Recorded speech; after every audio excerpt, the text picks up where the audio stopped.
que le travail est le plus conséquent, comme dans cette salle des machines. Cette salle, elle permet quoi? Elle permet de gérer tout ce qui est le système de sécurité pour les usagers, notamment la détection incendie, les différents systèmes de caméras. Et alors, ici, là, vous avez vraiment tout le tableau d'alimentation pour tout ce qui est système d'éclairage, système de pompage. Des semaines, voire des mois de travail sont à prévoir avant un total retour à la normale. La planification précise de ces travaux ne sera possible qu'en milieu de semaine prochaine.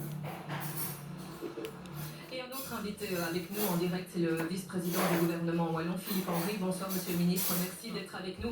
La question, elle se pose inévitablement. Alors qu'il y a eu tout de même l'annonce d'une météo exceptionnelle, de pluie vraiment exceptionnelle, comment n'a-t-on pu gérer tout cela au niveau des barrages? Je précise que c'est dans vos compétences.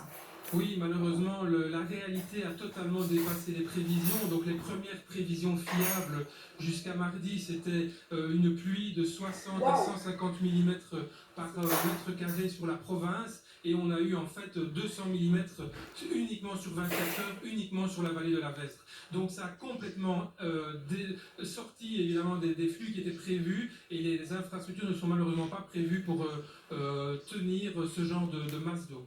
Les barrages, effectivement, ont été dépassés. C'est le moins qu'on puisse dire. L'eau est passée carrément au-dessus. Ils n'ont pas eu un rôle de régulateur. Est-ce qu'il n'y avait pas moyen de lâcher un peu cette eau, d'inonder en partie, tout en prévenant la population pour gérer le flux et la catastrophe qui s'annonçait? En fait, si on le savait une semaine à l'avance, on pourrait agir évidemment autrement. Ici, les voies hydrauliques ont pris la pire prévision et elle indiquait qu'on pouvait retenir l'ensemble de l'eau dans les barrages. Mais la pire prévision a été largement dépassée. Donc effectivement, à un moment donné, les barrages ont été saturés dans la nuit de mercredi à jeudi et à ce moment-là, ils n'ont plus joué leur rôle. C'est-à-dire que la vallée a été submergée d'eau comme s'il n'y avait pas de barrage, c'est-à-dire que toute la pluie tombait et le barrage ne pouvait pas retenir davantage d'eau. C'est malheureusement la conséquence de pluies absolument dévastatrices. Mais des pluies qui pourraient se répéter, Monsieur le Ministre, que peut-on faire à l'avenir? Comment être constructif et éviter pareil scénario de désolation? Alors il est clair que nous allons maintenant devoir tirer les leçons. C'est sûr qu'on est sur un épisode inégalé par le passé. Nous allons devoir nous préparer à des événements extrêmes dans le futur. On le sait, ce sont des catastrophes climatiques. Il faut donc que nous adaptions nos systèmes, notre aménagement urbain, notre gestion de l'hydraulique. Nous allons devoir faire d'autres types de prévisions. Et je pense qu'il y a un énorme travail devant nous. Mais dans l'immédiat, c'est d'abord la reconstruction. Je veux vraiment penser d'abord aux victimes, aux personnes qui sont encore sans logement, qui doivent être relogées, nourries. Et dans les prochaines semaines, ce sera le travail devant nous. Mais quand même des travaux titanesques et qui s'annoncent peut-être au niveau des barrages. Bien entendu, au niveau des barrages, au niveau des routes, au niveau de la reconstruction des centres et des services publics, nous avons un énorme travail devant nous. Le gouvernement va s'en saisir, bien entendu. Et ça appellera des finances publiques, mais ça, on aura l'occasion d'y revenir, bien sûr. Il y a une autre conséquence sur la vie quotidienne des Wallons, notamment, c'est la privation de gaz et d'électricité. Environ 40 000 foyers, environ, je dis bien, sont concernés. Il faudra des semaines, des mois peut-être, avant un retour à la normale. On fait le point tout de suite avec Sophia Kotsoglou. Ces maisons complètement dévastées sont sans gaz et sans électricité. Mais avant de rétablir le courant, il faut s'assurer que toutes les installations électriques de la rue sont conformes. Un travail titanesque. Les gestionnaires du réseau n'ont d'autre choix que de faire du porte-à-porte.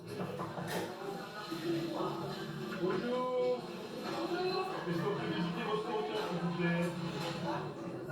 Voilà les compteurs électriques. Au stade que l'eau est montée très très haut, qui a inondé une grosse partie du compteur.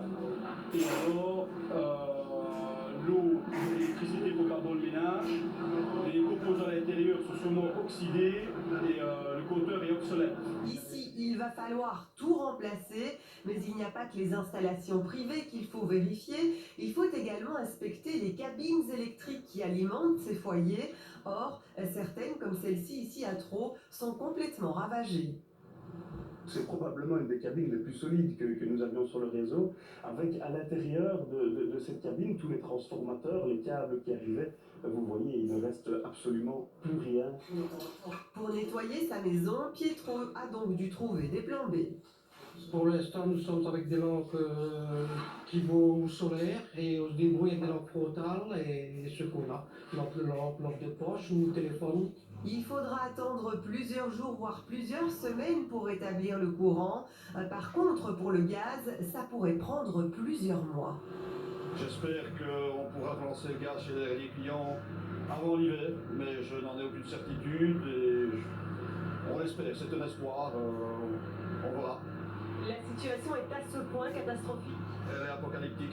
On a des réseaux qui sont détruits depuis Chénet ici dans le fond jusque Penn. Pour les sinistrés, le cauchemar est donc loin d'être terminé, mais avec le gaz, la moindre erreur peut mener à une explosion.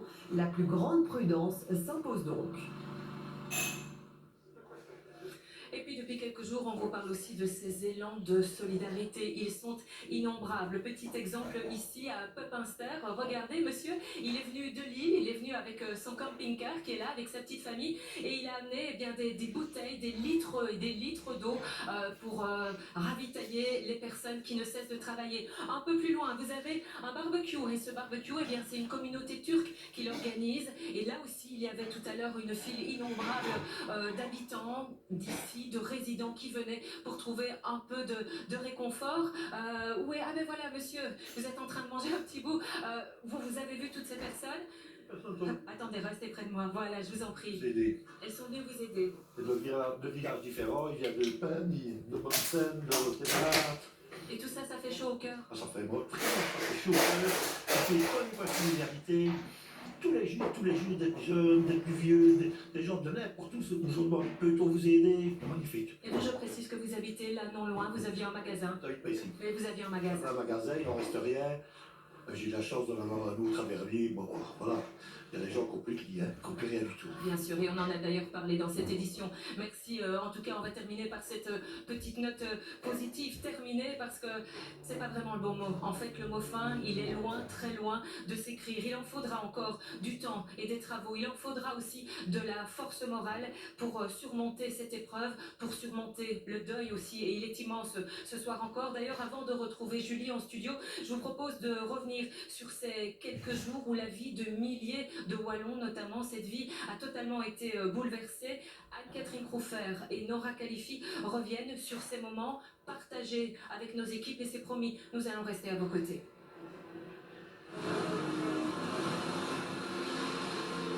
Vas-y, sors de là!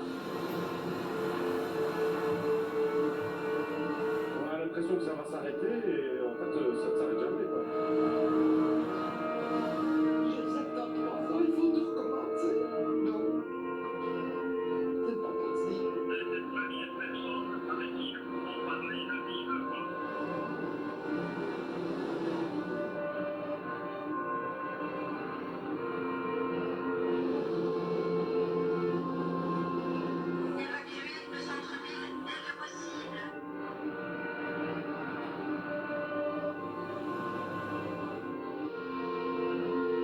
Plus de voiture, plus de maison, plus rien.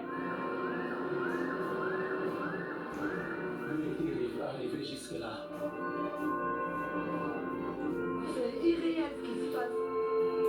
Cela fait 3 jours qu'on nous disait qu'il allait pleuvoir sans discontinuer. Mais de là à s'imaginer ce qui allait arriver.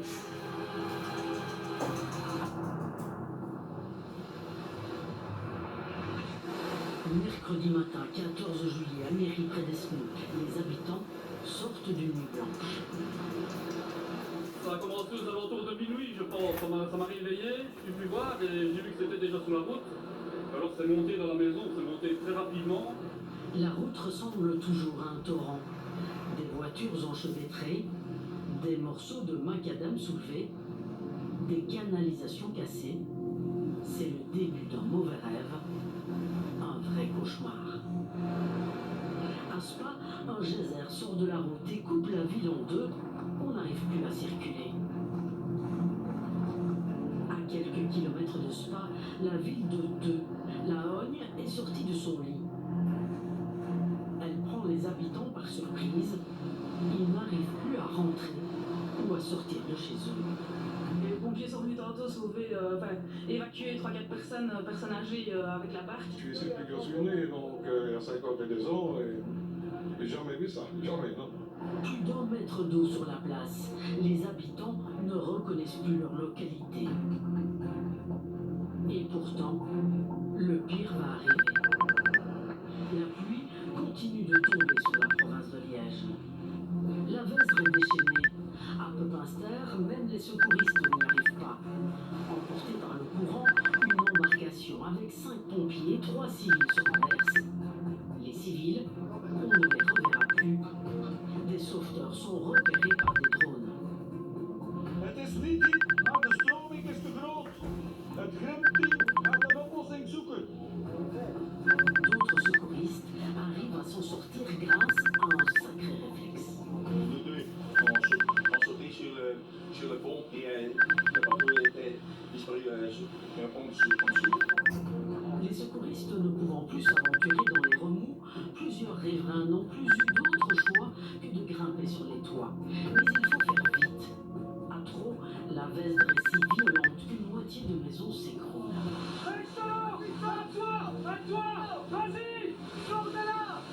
Les secours n'arrivent pas, cette famille n'a pas le choix, elle doit s'en sortir par elle-même. Ce jeudi 15 juillet, le plan national est déclenché. Au centre de Liège, c'est l'inquiétude. La Meuse va-t-elle ou non déborder? Les autorités demandent aux Liégeois en bord de Meuse d'évacuer et de se réfugier sur les hauteurs. Liège est en alerte. Le pont-barrage de l'Île-Moncin est le point stratégique, mais il est en travaux et ne régule pas le débit d'eau comme il devrait le faire. Le tunnel sous Pointe qui relie le 40 à le 25 et qui permet d'éviter le centre-ville est complètement sous eau. Au port autonome de Liège, 2 bateaux sont en train de chavirer. Au fil de l'eau, ce sont aussi des moments de vie improbables, plus doux, comme ce petit veau emporté par les flots et qui échoue au parc de la Bovry. Ou encore cette autre rencontre, pour le moins inattendue. Où que l'on aille, on se retrouve à un moment donné coincé par les eaux. Comme ici, toujours à Liège, où les sauvetages s'effectuent avec les moyens du bord. Tout le rez-de-chaussée est sous eau. Et alors j'étais à l'étage et on m'a sorti et voilà, je suis venue comme ça. J'ai 86 ans et je ne sais pas comment je vais m'en sortir. Tout est sous eau. Je sais pas nager, c'est con. Ouais. La prochaine fois, j'investis dans des pannes. Le roi Philippe et la reine Mathilde se déplacent dans les endroits les plus sinistrés, notamment dans la vallée de la Vesdre. Ils écoutent les récits, le cœur déchiré, les yeux ébahis. On les entendait crier de terreur, c'était fini, on les voyait plus. On peut dire qu'ils sont partis dans l'eau. Avec la maison. Avec la maison. On n'avait personne, on n'était que là. Il y a des personnes qui ont été sauvées, c'est les civils qui les ont sauvés. Il y a une plaque qui a tourné comme un tourbillon. La voiture a descendu d'un coup et on n'a plus vu monter. Et alors il y a des petits jeunes qui ont essayé de les sauver, mais malheureusement ils n'ont rien su faire. Une personne pensionnée qui avait l'habitude de venir chercher son père a été surpris par la montée des eaux. Malheureusement, une vague l'a submergé et on n'a pu que constater son décès 2 heures plus tard. La solidarité s'organise. Des salles communales un peu partout sont mises à disposition pour nourrir, réchauffer, réconforter, héberger et habiller ceux qui n'ont plus rien.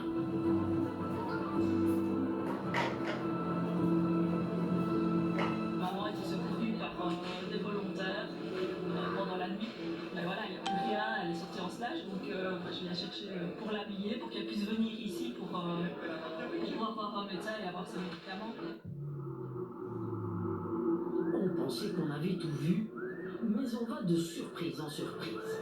Retour à Pepinster, près de Verviers.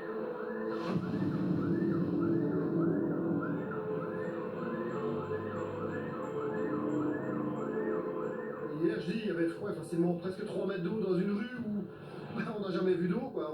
On connaît le cours d'eau, on a déjà eu des inondations, mais de là à avoir 3 mètres d'eau dans la rue, c'était chaotique, je ne sais pas expliquer autrement. Les riverains redécouvrent leur maison. Dans l'une d'entre elles, voici le salon, ainsi que la salle à manger, les chambres. Les meubles, eux, sont ici, méconnaissables.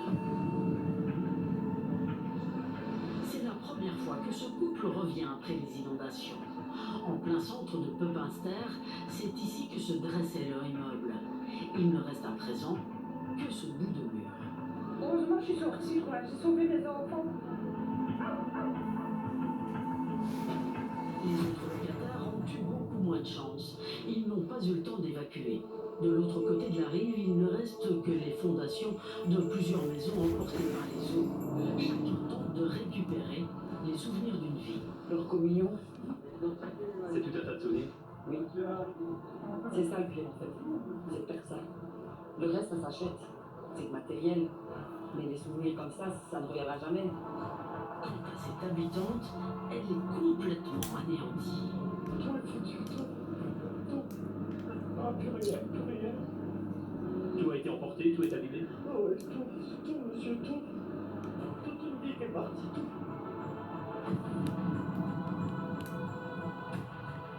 À Alors que la pluie s'arrête enfin à Liège, elle se déplace dans le Brabant wallon, dans le Hainaut, en province de Luxembourg et aussi à Namur, où des personnes ont perdu la vie. Comme à chaque fois, en cas de besoin, les Belges s'unissent. Partout, c'est un élan de solidarité qui s'installe. Hier, on a vu des parents, des enfants avec leur raclette, les scouts, des amis, des anciens castors. Aujourd'hui, des gens qui viennent de toute la Belgique, un centre de vacances de Ytre, une crèche de Binche. Et tout le monde vient avec son matériel, avec son courage, sa bonne humeur. Et ça c'est incroyable, ça nous touche vraiment énormément. Sans minimiser les dégâts dans ces régions, c'est en province de Liège que la situation reste la plus impressionnante et apocalyptique, au point que le Premier ministre Alexander De Croo et la présidente de la Commission européenne, Ursula von der Leyen, se rendent hier dans plusieurs communes dévastées. L'eau était en grande mesure, tout le monde qui vient ici se rendrait compte de comment on est petit par rapport à une force de nature comme celle-là. On est comme humain, très très petit à un moment comme aujourd'hui. Nous, les Européens, nous sommes avec vous en ce moment difficile de tout notre cœur. Votre deuil est notre deuil, mais nous allons également y en sortir ensemble. Retour à Angleur, à 2 pas de Liège. Une 70aine de policiers liégeois et bruxellois quadrillent le quartier. Ils passent de maison en maison.